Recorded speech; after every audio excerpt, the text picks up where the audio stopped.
নমস্কার বন্ধুরা, ঝর্ণার বাঙালিয়ানায় সবাইকে স্বাগতম জানাচ্ছি। বন্ধুরা, আজকে আমি নিরামিষ ডাঁটা তরকারি রান্না করব। তার জন্য আমি এখানে নিয়েছি আলু, মিষ্টি আলু, ডাঁটা আর মিষ্টি কুমড়া।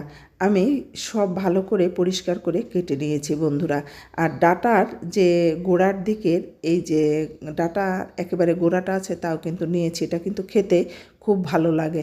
এবার ধুয়েও নিয়েছি, রান্না বসিয়ে দিলাম, দিয়ে দিলাম সামান্য একটু তেল। আমি এই সবজিটায় যেটুক তেল দেব তাকে আমি 2 ভাগ করে নিয়েছি, দিয়ে দিলাম এবার এই পুরো সবজিটা ঢেলে। আর আপনাদের বলি, যারা নতুন আছেন আপনারা একবারে থালার সবজি ঢালতে যাবে না, তাহলে কিন্তু হাতে লেগে যাবে।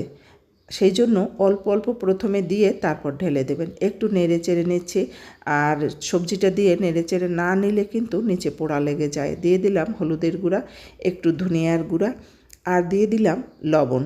এবার আমি এটাকে 5 মিনিট নাড়াচাড়া করব আর রান্না করব, যাতে এর মধ্যে থেকে একটু জল বেরিয়ে আসে, এই মশলাটা এর গায়ে ভালোভাবে লেগে যায়। বন্ধুরা, যে যেখানে বসে দেখছেন সবাইকে বলবো কমেন্ট লিখবেন, ভালো লাগলে লাইক শেয়ার সাবস্ক্রাইব করবেন।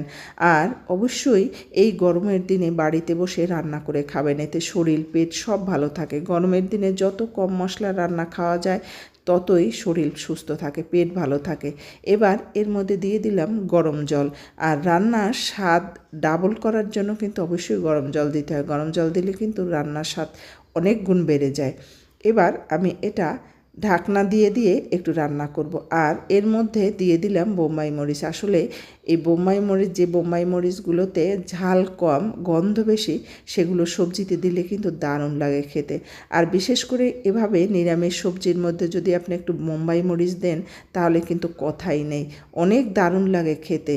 কম ঝাল লাগবে, একটু গন্ধ লাগবে, আসলেই খেতে ভালো লাগে। এবার দিয়ে দিলাম আমি চিনি, তবে আমি চিনি দেইনি, এখানে তাল মিছরি দিয়েছি, আপনারা চিনিও দিয়ে নেবেন।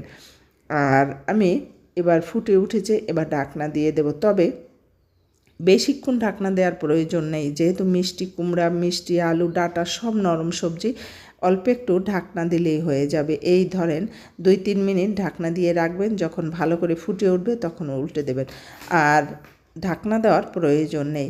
আর এই সবজিটা আপনি ভাত দিয়ে, রুটি দিয়ে, সব দিয়ে খেতে পারবেন, কারণ ডাঁটা হলেও এই ডাঁটাগুলো নতুন নতুন ডাঁটা, এগুলো কিন্তু একেবারেই নরম। আর আমার সবজিটা কিন্তু প্রায় হয়ে গেছে, দেখেন আলু সিদ্ধ হয়ে গেছে, এখানে শক্ত সবজিই হচ্ছে আলু। আর আপনারা যারা পেঁয়াজ রসুন খাবেন তাদের বলবো, তারা শুধুমাত্র এই শেষের দিকে একটু পেঁয়াজ রসুন দিবেন, পেঁয়াজ রসুন দিয়ে বাগার দিবেন। আমি যেমন এখানে সরিষা দিয়ে বাগার দিচ্ছি, আপনারা সরিষা দিয়ে বাগার না দিয়ে পেঁয়াজ রসুন দিয়ে বাগার দিবেন। আর দেখবেন এর চেয়ে আর বেশি দরকারই নেই। আসলে অনেক মশলা দিয়ে, অনেক কিছু দিয়ে রান্না করলে আমাদের হয়তো টেস্ট লাগে, কিন্তু সেটা পেটের জন্য মোটেই ভালো না। আমি সরিষা ফোড়ন দিলাম বাগার দেওয়ার জন্য, এবার এইটুকু ঢেলে দেব। আর এইভাবে আপনি যদি রান্না করে খান, আমি এই গরমের দিনে আপনার পেটে কোনো ধরনের সমস্যা হবে না, আপনি খুব ভালো থাকবেন। আর আমরা সবাই চাই যে পেটটা ভালো থাক, শরীর ভালো থাক, আর নিরামিষ সবজি শরীরের জন্য খুব ভালো, খুব ভালো।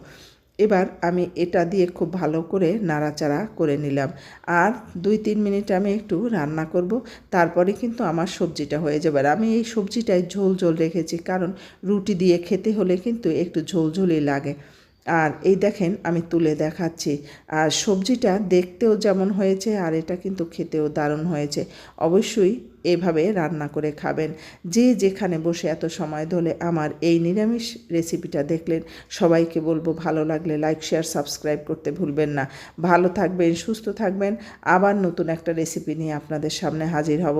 ধন্যবাদ সবাইকে, যে যেখানে বসে দেখলেন।